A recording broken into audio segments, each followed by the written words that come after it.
Estás escuchando Vinimos, el podcast sobre vinos, espumantes y bebidas de Marisol de la Fuente.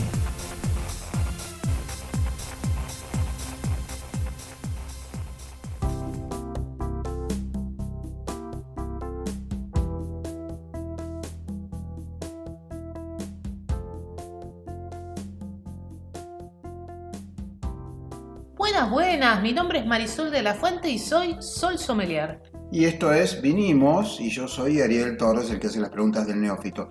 Hoy es... Día de burbujas. Muy bien, día de burbujas. Iba a decir que es miércoles, pero no, tiene mucha más onda decir que es día de burbujas. Y de eso vamos a hablar, ¿no es cierto, Marisol? Vamos a hablar de eso, pero nosotros ya en algún podcast anterior hemos hablado de las burbujas, de su proceso productivo. Hoy le vamos a dar una vueltita de rosca y vamos a hablar un poquito más de algunas cosas de la historia y de las clasificaciones que hay que tener en consideración al momento de hablar de espumantes. De hecho, nuestro capítulo todo sobre espumantes fue el capítulo 10 de Vinimos Podcast. Mira vos.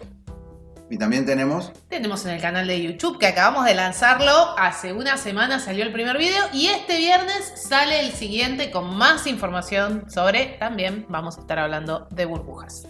Bueno, muy bien, pero entonces, ¿de qué vamos a hablar hoy? Como dijimos, vamos a hablar de burbujas, pero vamos a hablar de tres palabritas que andan dando vuelta en el mundo del vino. Espumante o espumoso, quiero aclarar acá, yo digo espumante porque espumoso me suena jabonoso y no me gusta. Y bueno, radiquémosla.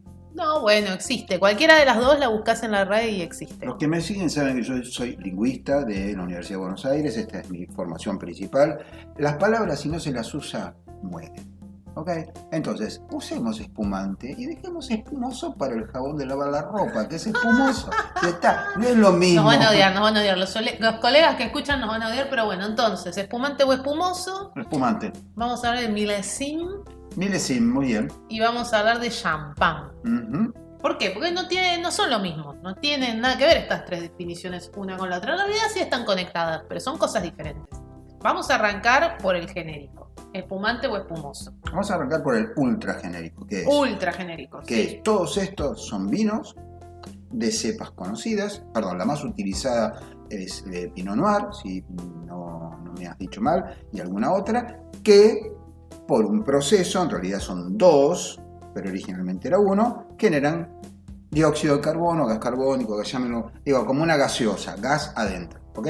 Y entonces es interesante porque tiene burbujitas. Exacto. Bueno, las cepas más habituales que vamos a encontrar para hacer espumantes son el Pinot Noir y el Chardonnay, ¿sí? Que no son las cepas estándar de todos los espumantes en el mundo. Son las más habituales, sobre todo aquí en Argentina, donde encontramos muchísimos espumantes de Pinot Noir o Chardonnay, o incluso encontramos Blanc de Blancs, solo de Chardonnay o alguna otra cepa blanca, o también encontramos espumantes hechos con otras variedades, como Sauvignon Blanc, Torrontés, incluso algunos con un toque de Malbec, más allá de que el tanino y las burbujas no se llevan muy bien. Entonces, resumiendo lo que decía Ariel, un espumante o espumoso es un vino con una segunda fermentación que se realiza o bien dentro de un tanque, y eso se llama método Charmat, o dentro de una botella, y eso se llama método Champenois. O tradicional. Correcto. ¿Por qué? Porque es la primera manera en que descubrieron hace mucho tiempo, vos me vas a decir las fechas, supuestamente fue un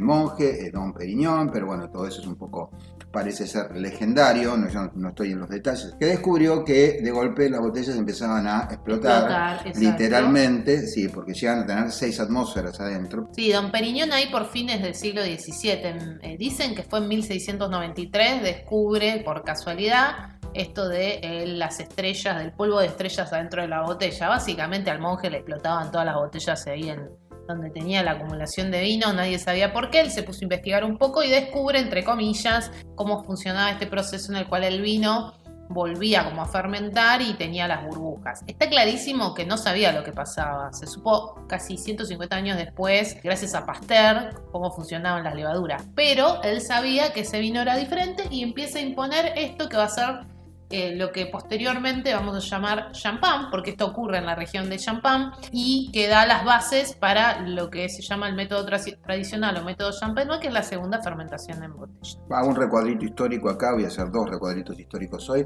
Louis Pasteur y Edward Jenner son los 2 padres de las vacunas. Edward Jenner descubre más o menos 100 años después de que se inventa el champán, por accidente, que las chicas que ordeñaban vacas no se enfermaban de la viruela, que era el gran cuco en ese momento, al punto que se había inventado algo llamado variolización, que tenía un 80% de muertos. Él descubre las vacunas. La palabra vacuna viene de vaca, por las vacas que ordeñaban estas chicas.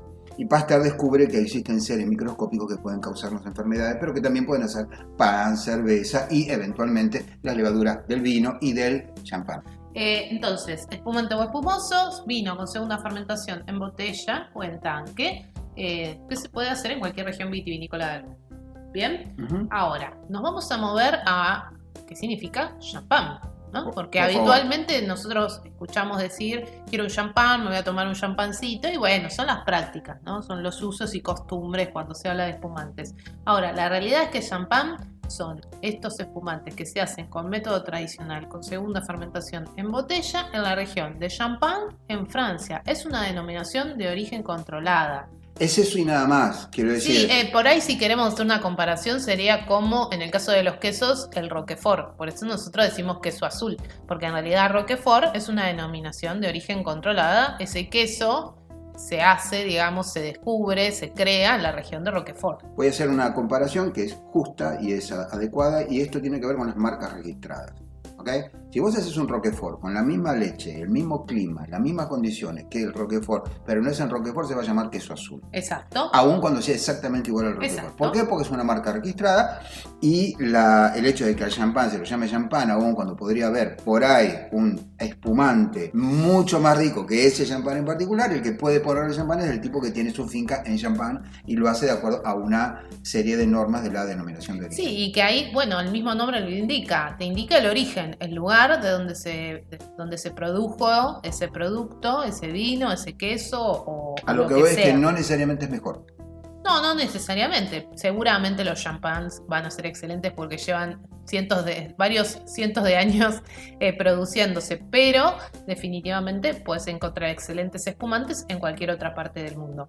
De hecho, la combinación de uvas del champán es Pinot Noir, Pinot Meunier y Chardonnay, que es una combinación distinta. ¿Es siempre la misma? Sí, claro. Lo que tiene una DOC de particular es que por la legislación local le indica al productor cómo tiene que ser producido ese producto. Entonces no puede haber variaciones. En estos casos son estos 3 varietales, es un método tradicional, siempre segunda fermentación en botella, y un montón de otros tecnicismos que tienen que ver con la zona específica. Tipo medio aburrido la cuestión, medio rutinaria, digo, no da lugar a la innovación. La clave ahí está en la mantención del estilo año tras año. Está bien, pero a Don Periñón lo hubieran sacado corriendo si hubiera habido una denominación de origen de los vinos que él hacía, porque de golpe le aparecieron burbujas. Y bueno, sí, posiblemente. Pero bueno, eso es la gran diferencia. Alguna vez lo hemos hablado en algún otro podcast también, de lo que es Nuevo Mundo y Viejo Mundo. En lo que es Viejo Mundo todavía está muy por encima de los varietales o los estilos, las denominaciones de origen que te hablan del vino que se hace en un lugar de una manera determinada. Y esto es lo que ocurre también con champán. Así que nos queda el milésime. Uh-huh. Y milésime hay un montón de otras clasificaciones. Hoy elegimos arbitrariamente estas 3 palabras para describir. Porque son muy comunes. Porque además son habituales. Uh-huh. Y porque está bueno que cuando lo leas en una etiqueta sepas lo que ocurre. En general, vamos a ver que en espumantes no hay añada. ¿Sí? ¿Viste que no hay año en la etiqueta? No, lógico, pues para tomar el monte tiene burbujas. Bueno, sí. No puedes estacionar burbujas. Es verdad, hay algunos espumantes que se pueden guardar, no son pero todos. Pero no mucho tiempo tampoco, porque digo... Algunos se puede, pero son porque vienen sellados al vacío, digamos, no, como bueno, para que no se escape. Realidad el espumante viene siempre cerrado, el gas no se escapa. Ningún ¿En ese corcho no se escapa? No se escapa. Sí puede reducirse un poquito porque obviamente puede ir perdiendo algo con el paso de los años, pero vamos a la generalidad. En la generalidad, el espumante no se guarda. Se toman el año. Se toman el año. Al otro año al máximo. O al otro año, exacto. Entonces, teniendo en cuenta esta consigna, la etiqueta no lleva año. Uh-huh. ¿Sí? Ahora, La excepción a esta regla son los milésims. ¿Por qué? Porque lo que hace en ese caso la bodega es definir que la cosecha de ese año con la que está produciendo el vino base, que luego se va a convertir en un espumante, es una cosecha excepcional, una cosecha única, que por un montón de características... Yo te iba a preguntar eso, ¿qué significa excepcional? Excepcional es que por características que tienen que ver con el clima, que tienen que ver con cómo se dio la planta, que tienen que ver con el enólogo, digamos. Obviamente, lo decide siempre el enólogo. Así que el enólogo o la enóloga, o ambos, como es el caso del Cruzat que pusimos en YouTube, van y se empiezan a dar cuenta, yo supongo que probando las uvas, no solamente mirando cómo viene el clima. Con análisis químicos también. Yeah. Entonces, en el caso del Cruzat, el Milésim 2014 de Cruzat, que es sobre el que hablamos mañana en el video de YouTube, en ese caso puntual, por ejemplo, esa cosecha fue la más considerada la más fría desde 2001. ¿Sí? Clima frío. De clima frío, ¿sí? El clima ¿Y eso fue le más... hace bien? Bueno, en este caso que vos estás buscando que frescor, acidez, concentración, evidentemente sí. El anterior milésim de Cruzat fue en 2006. ¿Sí? Wow, ¿en serio? Sí, y ahora viene... 8 años antes. Y ahora viene el 2014, porque se lo toma en serio el enólogo. Dice, este es posta. Este va con añada. Bueno, si no se lo tomara en serio tendríamos un problema, pero bueno. En ese caso de ese milésim de Cruzat, estamos hablando de un Blanc de Blanc, que es 100% Chardonnay, y que tiene 80 meses sobre Elías. ¿Qué son Elías? Elías es un nombre. No. Lías. Ah, Lías también es un nombre. También es un nombre. Las lías son las levaduras que ya se murieron. Vieron que para la segunda fermentación se pone en la botella, o en el tanque, en este caso en la botella, un licor, ¿sí? Un licor que se llama licor de tiraje. Ajá. En general tiene azúcares y levaduras. ¿Por qué? Porque para generar la burbuja vamos a necesitar que haga una segunda fermentación, que haya una segunda fermentación. Esa segunda fermentación lo que va a hacer es transformar el azúcar en alcohol y además generar gas carbónico, que son las burbujas que tenemos dentro de la botella. Cuando eso ocurre, cuando eso termina, la lía o la levadura se muere. Ya transformó, se va muriendo y va quedando en la botella. Que lo veríamos en la botella como un polvo.